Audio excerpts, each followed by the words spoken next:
Stress 的位置明个啦吧 Scorecard စဉ်မတွေ့ရအောင်ကြာသွားပြီဖြစ်ပါတယ်ဒီရက်ပိုင်းနေမှာတိတ်ပြီးတော့မအားလို့ TikTok မှာဗီဒီယိုလေးတွေမတင်ဖြစ်တာကြောင့်မတွေ့ရအောင်ကြာသွားပါပြီ Scorecard စဉ်сейчас я отдыхаю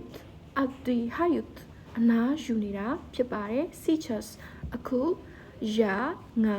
отдыхаю အနားယူနေတာဖြစ်ပါတယ် потом я буду учить свой учеников потом ပြီးလို့ရှိရင် я буду ငါလုံမှာဖြစ်ပါတယ် учить ဆိုတာကစာသင်ပေးမှာ я буду учить ငါစာသင်ပေးမှာဖြစ်ပါတယ် свой учеников ငါရဲ့တပည့်တွေကိုစာသင်ပေးမှာဖြစ်ပါတယ်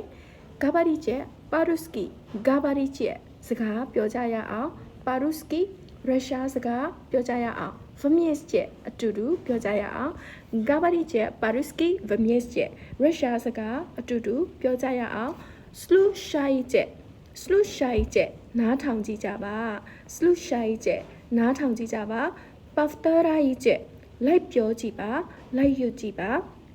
повторяйте လိုက်ပြောကြည့်ပါလိုက်ရွတ်ကြည့်ပါ слушайте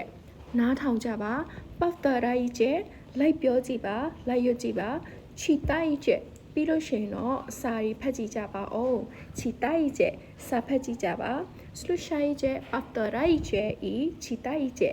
လိုက်ပြောပြီးတော့လိုက်ရွတ်ကြည့်ပါစာရီလည်းဖတ်ကြည့်ကြပါနော် пока-пока хорошего дня ကောင်းသောနေ့လေးတစ်နေ့ဖြစ်ပါစေရှင်